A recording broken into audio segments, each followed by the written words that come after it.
Hey guys, welcome to the 716 Sports Entertainment Podcast, episode number 50. I can't believe we've made 50 of these damn things, but it's been an exciting journey, and we've had a lot of fun talking NFL, talking wrestling with you guys, and we appreciate all the subs, and we're gonna keep this content going. We're enjoying doing it, and we're enjoying interacting with you guys. But with that, we're gonna get right into Monday Night Raw and break it all down, give you guys our thoughts and opinions on everything that happened, and see if we can't predict what is going to go down at Crown Jewel coming up on October the 11th at Perth, and break down the stories for the rest of the year. So with that, I am Mike with the 716 Sports Entertainment, joined by Mr. Sean O'Neill. And Sean, the show opened up with Cody Rhodes coming down to the ring, ready to get his second win at the Crown Jewel show. To which he was interrupted by Seth Rollins and The Vision, and they had a pretty good promo segment. I very much enjoyed it. They definitely went back and forth. It was really initially it was really them showing respect for one another, and then Seth going on about you can't really be the quarterback because that shows that you don't actually respect me. And then Cody closed it out with a really great line about A, are your boys going to interfere? But then also B, how many times have you beaten me? And we all know the answer to that is, he's 0-3 against Cody, which, initially tells me that Seth is going to pick up the win. But I think there's likely to be more to it than that. But what are your thoughts? So it was a really good opening segment to me. I like that there was no physicality to it. I don't think there, honestly, I don't think there should be any getting physical between the two of them for this. I think it gives it a different approach, make it more of a mental thing the throughout, because we're just used to seeing the Vision interfere on like literally everything. And honestly, during the match itself, I wouldn't be surprised if they interfere, but in the lead up to it, I don't think they should. And I really like how Cody seemed to get into Seth's head. Like later on, they had that segment where Becky was going off in the locker room about it, and Seth was kind of just sitting there thinking about the watch that Cody gave him. Um, and it just, I think it added a little bit more to Seth's character. And I think honestly, I think Seth should get the win, and I think he should get the win clean.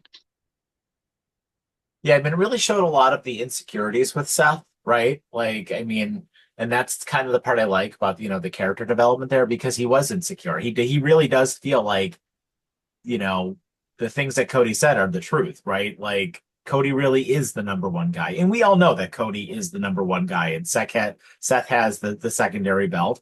And I think having Seth win would add a lot of legitimacy to his character, but not only that, would also add lot of legitimacy to that belt that he Yep. has, which I think desperately needs it. Um, but at the same time, it's Cody, right? I mean, Cody doesn't lose. So I that's kind of where I want to get into with that, like a little bit, right? Because right now, we've got a handful of matches. I just saw today that John Cena and AJ Styles is going to happen at Perth. really, Yeah, it was announced on Instagram. So right now there are three matches announced for Perth, probably a fourth, which we'll get into it a little bit when we talk about the main event of this show. So it I don't really know what you're going to do with CM Punk. I don't really know if this is the spot for Roman Reigns to return. I also kind of think, well, you know what? Let's just break it down real quick for the Perth show because I don't want to like forget all of this. So the Perth show will be obviously Cody versus Seth, title yep, versus title for the Crown Jewel Ring of title. Power. And then the same thing for Stephanie Becker, who is our new women's champion, to face the winner of the triple threat between Tiffany, Jade, and Nia, which will occur on SmackDown this Friday. We'll get into that in a little bit.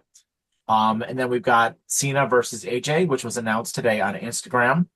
And then I believe we will likely get some kind of match between Asuka and Kyrie versus Rhea and Io. Rhea Yep. has to be on the show. It's in Australia. Like Rhea will be on the show. So we'll get some kind of match between the four of them. And then very likely a match between AJ Lee and Becky Lynch as well for the Intercontinental Championship.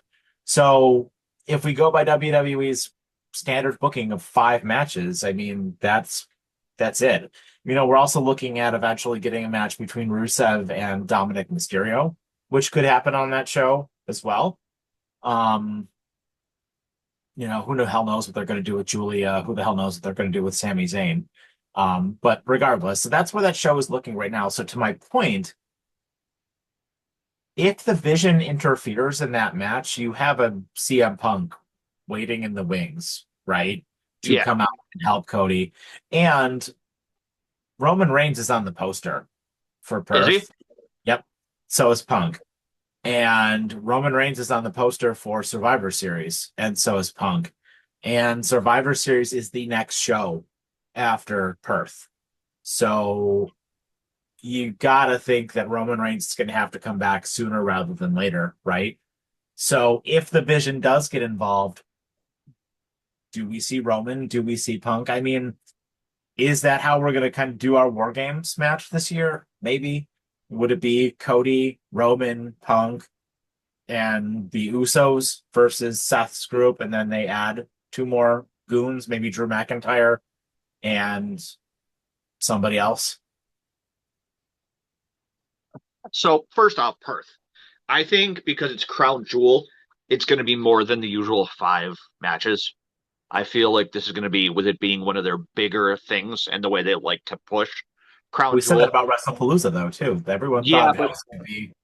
the Crown Jewel events, I think, usually tend to have a few more matches than 5.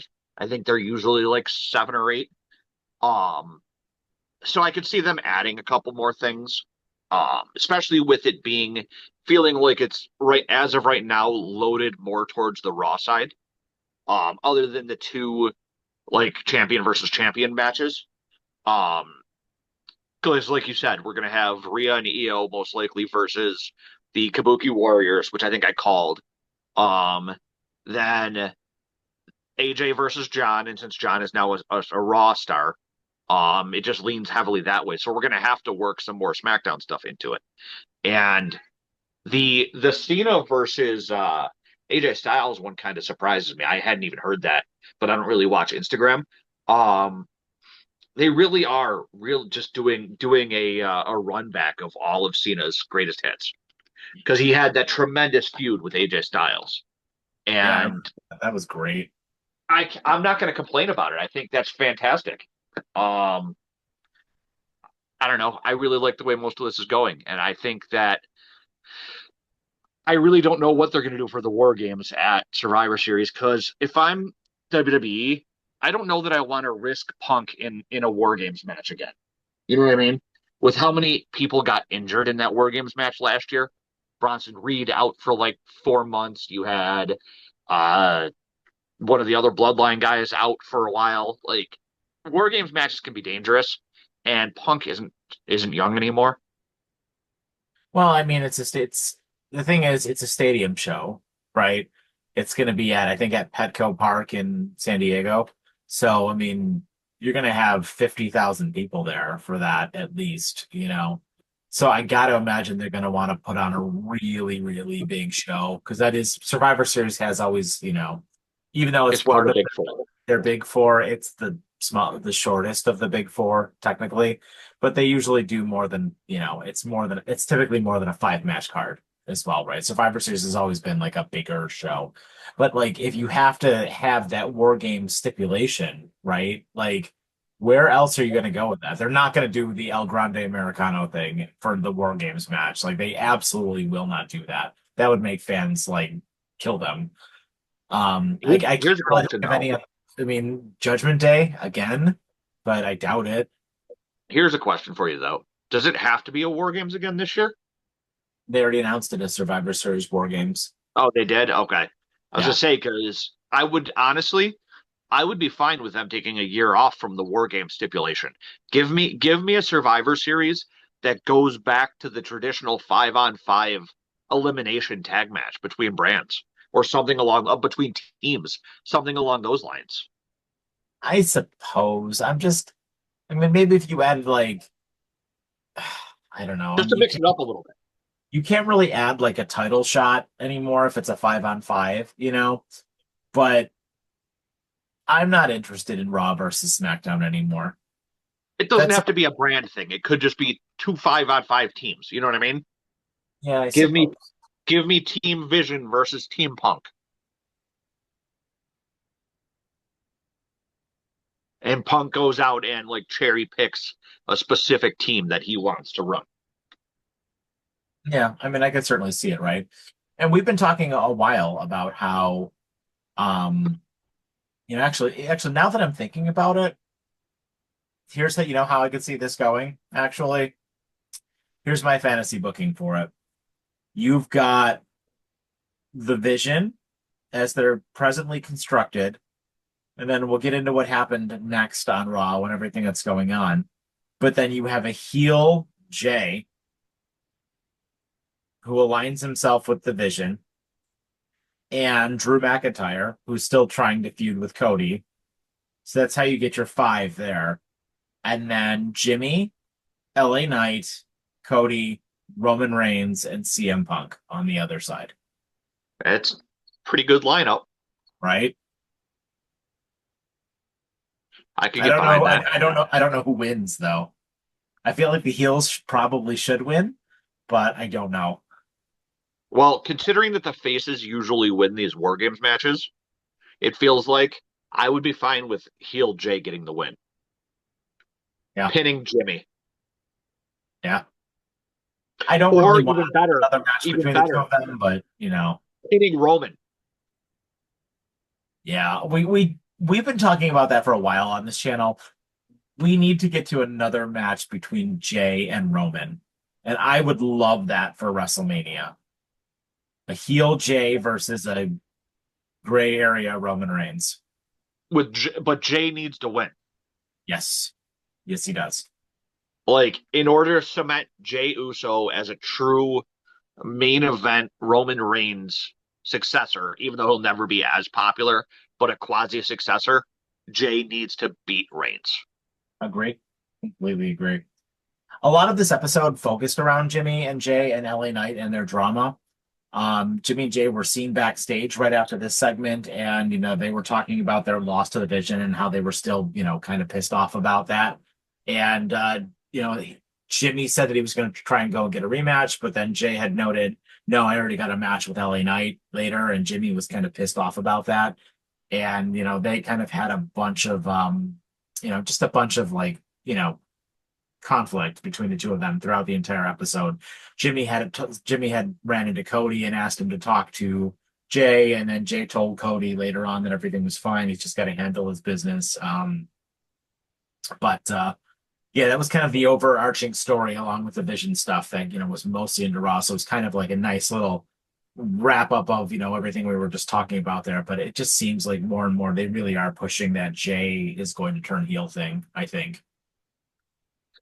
Jey needs to turn heel. I think that it's the next intelligent evolution of the main event Jey character. And honestly, Jey turns heel. The first thing he needs to do is stop coming in through the crowd. Coming in through the crowd like that is a face entrance. He Yep. needs to not enter like that. Yep. Completely agree. And hopefully can keep him in the main event, and because he feels a little mid-cardy right now, Yeah. and it would definitely, I think, help push him into the main event. But as we're talking about the mid card, let's talk about Dominic Mysterio a little bit. And I give him props. He is playing the character well right now.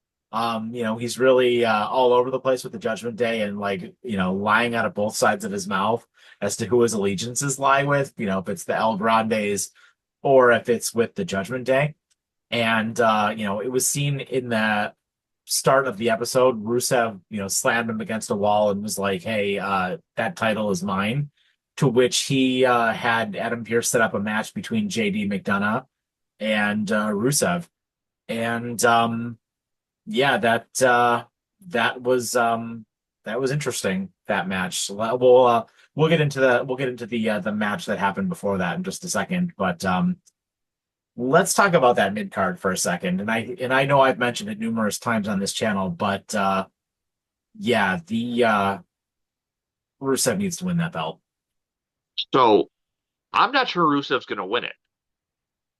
I'm still partially of the mind that it's going to be Finn, Think? especially with the way that the end of that match went down and how Dominic acted like he was going to go in and help JD and then was too much of a coward to do it. But Finn still came out and rescued JD from the Miro attack. Um, and then was yelling at Dominic the way that he was. I wouldn't be surprised if the Miro match ends in some sort of shenanigans and Finn is the one who ends up taking the title off of Dom. You don't think that the Judgment Day is instead just going to like leave him to his own devices? Because I kind of feel like that's where this is going. And I do feel like, Rusev should just beat him. And then the Judgment Day maybe comes out and is like, no, we're not going to help you. So honestly, if I'm booking it that way, the way I book it is Dom loses to Miro or to Rusev, sorry. Um, the Judgment Day comes out, stop on the ramp. Liv comes back. Actually, she's going to come to the ring, turns and walks away with the rest of the Judgment Day. That would be pretty cool. And Dom then is dropped like the sack of shit that he is. Yeah, it certainly will be interesting. And obviously, the Rusev and JD McDonough match. I mean, Rusev dominated. It was a good match. Rusev dominated most of it. They did let JD get a little bit of offense, so it wasn't a complete squash. I just wish the crowd would get behind Rusev a little bit more. But I mean, he really they're presenting him like a monster. So you can't have Dominic beat him clean, No, right? nope. If Dominic is going to be retained, it needs to be by a ton of interference. But at the Or same cheating. time, but I'm getting kind of sick of that as well. So like it's time to put that belt on a monster who's going to defend it regularly and just crush people. And Rusev is the perfect person for that. Yep. You have Rusev do a similar thing to Gunther. Yeah, just have him hold that belt for like a year and a half and just have him kill people. Yep. Every other week, you have Rusev come out and he just kills another person. And then you build a couple of feuds here and there, and then, have him keep killing people. And then hell, eventually have Sheamus be the one to take it off of him because, Sheamus deserves that with that, what is it called? That thing that he's trying to get to. Triple Crown. Yeah. So like, a Grand Slam champion, right? So Sheamus does deserve that. So but the first proper match of the show, which I have zero interest in, is the never-ending feud between the War Raiders and Penta and New Day and Grayson Waller. And I just don't care about this match or this feud or anything about it, but I'll let you talk about it a little bit. So the one positive out of this is the match itself was good. And seeing Penta commit murder on live TV with the Avalanche Mexican Destroyer. I'm always down for watching felonious activity on TV. I'm not sure how Grayson Waller survived that. It was extremely well done, and I will happily watch Penta murder people like that every week. And honestly, if it's not Sheamus to take the title off of Rusev, I think it should be Penta. Yeah. I mean, And I'd be okay with that too. my hope though is that now that they got this pretty decisive win with the Raiders and Penta, that this storyline is over. But my only concern is I don't really know where you're going to put Penta for feuding. I would be kind of okay if there was a War Games match somehow that had Penta in it, because I think that would be incredible to watch. But I honestly don't know where you go with Penta from here. Yeah. I mean, maybe you pair him up with his brother. I don't know now that Andrade is gone, but yeah, I just don't want to see him fall by the wayside. But he's another one that would be great with the IC belt as well. Yep. So We had our new women's champion, Stephanie Becker, come out and speak a little bit with Adam Pearce and just say that she's looking forward to her crown jewel match against whoever it may be against. But not really much here. But I'm so happy she won. I'm so happy she won. It was the right choice, especially given what happened in the main event of the show. Yep. But I think Stephanie's a megastar, and I think that whenever we do get the match between her and Rhea, if it's at WrestleMania or whenever it happens to be, I can't wait for that. She needs to be the one to win at Crown Jewel, though. Yes. Regardless of who is representing SmackDown, it needs to be Stephanie Vickers. Um, I'm not gonna lie, I am real concerned about Friday, and as much as I think Tiffany should win that match, I am real concerned that WWE doesn't care what the fans think, and they're gonna put that belt on Jade, and Jade is nowhere near ready to be a title holder. She proved her only good match, and I use good very loosely there, was that last one she had against Tiffany. Well, I will say this. I think regardless of who wins that match, I think Stephanie beats them. I'm just worried that whoever she goes up against, if it's Nia or Jade, are either going to put her at risk of injury or just make her look bad because they are not good. Let's get that out of our head for a second, though. Naya's not going to win. Yeah, we've seen the WWE stupider. Naya's My not hope going is to. my Naya's hope not. is that Bianca Belair shows up on Friday and saves us from Jade or Nia. Which is the direction we probably need to go, right? Like Bianca needs to probably come back and, get Jade and Nia away from the title picture, and then Yeah, allow some other women to go up against Tiffany for that yep, title, and maybe frankly bring some of the SmackDown or bring some of the Raw women over to SmackDown yep. to help kind of bolster that division a little bit. Speaking of Raw women that should probably go to SmackDown, let's talk about Bayley, Lyra, and the Judgment Day, who all probably should go over to SmackDown. I think a little bit to kind of help bolster that division because Julia needs opponents that aren't BFAB and Michin as well. So with that, I want to say first on the positive note, I love Bayley's new character. I think it's absolutely fantastic. The split personalities, the one side is a hugger and the other side just hates everybody. Bayley, Yep. absolutely fantastic. She sells that like $1 million.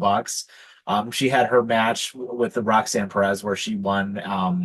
But we'll talk about how she won in just a second. But initially she came out and she was all happy-go-lucky hugger Bayley character. She was hugging everybody. She hugged Joe Test, she hugged Lyra and everything as she made her way down to the ringside, kind of like confusing everybody. Then she had her match with Roxanne. And it went fine. Standard kind of Bayley match, and she was behaving very much like a face throughout the match. And then she noticed that Lyra and Raquel were like getting involved, and Lyra took out Raquel, and it kind of caused Bayley to snap a little bit. And she just completely went nutso and hit Roxanne with a Bayley to belly, and then smashed her with the rose plant, which is such a cool move. And just beat him clean. And then when Lyra went in to congratulate her, Bayley shoved her to the ground and then kind of got in her face and was like, "Why are you touching me? You're not allowed to touch me. Get away from me, you freak." So I kind of have a feeling that they're probably going to have those two have a match, which Bayley should win. But I would be perfectly okay with Bayley making her way over to SmackDown and frankly becoming the champion at SmackDown. So I think that I love the fact that she used two finishers there with the Bailey to belly and then the Rose plant. Yep. And I think she should continue doing that. Like even if she takes the person out with the Bailey to belly and could pin them, I want her still to pull them up and do another finisher for Yeah. both sides of her. Um, the only person out of that group of four women that you were talking about that I don't think should go to SmackDown is Roxanne Perez. I think with the after the breakup of the Judgment Day that's coming, I think that Liv and Raquel and Bayley and Lyra should all go to SmackDown. You okay with that? I think I'd be fine with Bayley staying on Raw, but I think for sure Lyra, Liv, and Raquel should all be SmackDown bound. I think that Roxanne needs to be able to go with the main show. I think she needs that exposure more because I think she's incredibly marketable. Um, so I think that's why she should stay. That's fair. That's fair. Um, so then we had the aforementioned match between Jey and LA Knight, and Jey picked up the win after the Vision came out for to interfere a little bit. I thought Jey was like not going to be medically cleared because of the concussion that he picked up over the weekend. But they ended up having the match anyway, and I mean it was fine. After the Vision interfered, Jey hit him with a spear for the win. I don't think that this feud is going to be over. And I was like, at the same time though, I was also kind of glad that this like wasn't the main event as well, because I feel like this whole Jey Uso's LA Knight Vision has been the main event for like the last 6 weeks, and I'm kind of glad it wasn't. I think that the story is going to be LA Knight's going to accuse Jey of working with the Vision because they came and took him out and then didn't attack him afterwards. And I think that's what's going to force Jey down this path of not necessarily joining with Seth, but quasi like leaving him alone. You know what I mean? Along with our heel turn. And I think that you're right. I'm glad that it wasn't the main event because for the last month and a half, we've had some form of LA Knight versus the Vision, Jey Uso versus the Vision, LA Knight and Jey Uso versus the Vision, LA Knight and Jimmy Uso versus the Vision, the Usos versus the Vision. One way or another, we've had some form of one of those matches, one of those three men against somebody from the Vision. And I think allowing the women to have that main event spotlight was smart, especially if you're going to want to push the story about not just respect, but how good all these women are.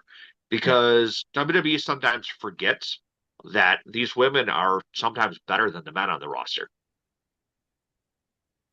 Yeah, and I mean in this instance, yeah, absolutely, right? Like, I mean, I do feel a little bit bad for Kyrie because she does kind of feel like a third wheel in this story. But with that, yeah, these other three women are absolutely fantastic. So, another storyline which I've mentioned has been one of my favorites, going on Raw for a little while, is the abusive older sister relationship between Asuka and Kyrie, which kind of goes on every week, which is absolutely fantastic.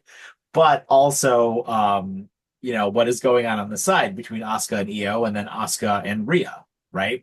And then Io and Rhea as well, because there's like just a dynamic going on between all of them, which is cool that you can actually tell stories with your women that don't revolve around the title, Yep. right? Like, absolutely, fantastic. So, this has been going on for a while, and Rhea was kind of like, listen, Asuka, I'm sick of your bullshit. I'm gonna have to beat some respect into you, standard, like, let's get a match, right? And so they obviously were set for that main event for the end of the show. And, there were some interactions between Rhea and Io, which, kind of made Io a little bit upset because she was like, look, Asuka's my friend, you can't talk about her this way. And, Rhea was like, trying to be, the baby face in the whole situation, but it was what it was. Um, but they had an awesome match. They had an absolutely awesome match. And I got to be honest with you, they gave, I had a feeling Rhea was going to win, but it was nice that it ended quasi clean. But also, Asuka looked great. They gave Yeah. Asuka all the offense in that match, which was absolutely fantastic. Like, they really are presenting Asuka like a credible threat who absolutely could be the champion. And we finally got the long awaited official heel turn of Asuka here. And which gives Take, us the take us sort through of that. heel turn for Kyrie. What was that? Take us through that. So, I mean, they've been walking that tightrope of what exactly is going to be going on with Asuka now for a couple weeks now. And I mean, we all predicted something was going to happen at WrestlePalooza, which shockingly they didn't. I think this could have been done there.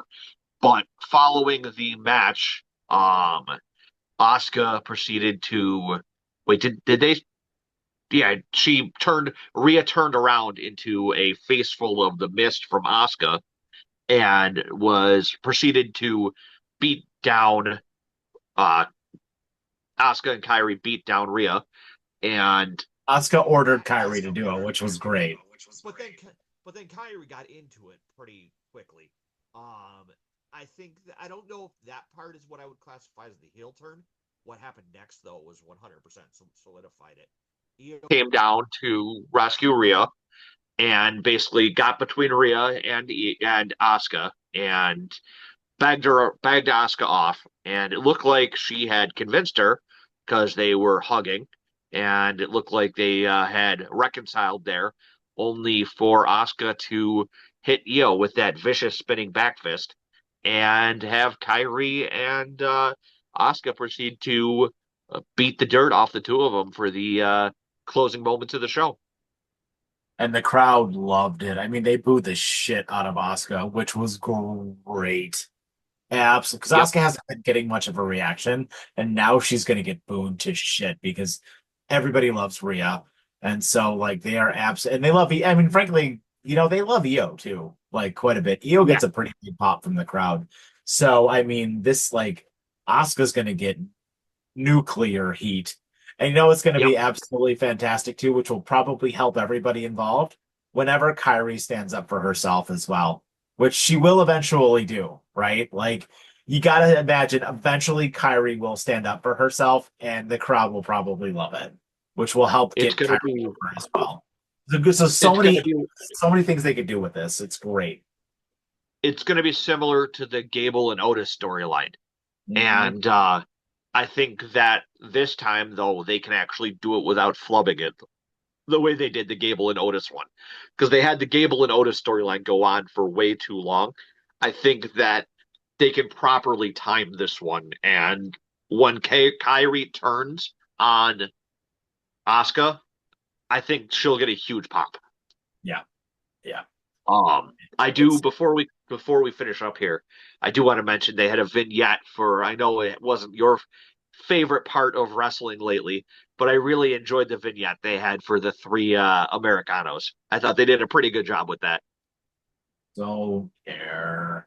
The vignette was good. You got to admit that. WWE does a good job with their vignettes. No, sure they do. And there's going to be a match between AJ Styles and Dragon Lee versus some of the El Grande Americanos next week, which, whatever. That's another storyline that is just match filler for Monday Night Raw, in my opinion, but it is what it is. I'm real curious, especially with them now announcing the AJ Styles versus John Cena. Why we're getting AJ and Dragon Lee versus the Americanos? You would think that they would have just moved him away from it.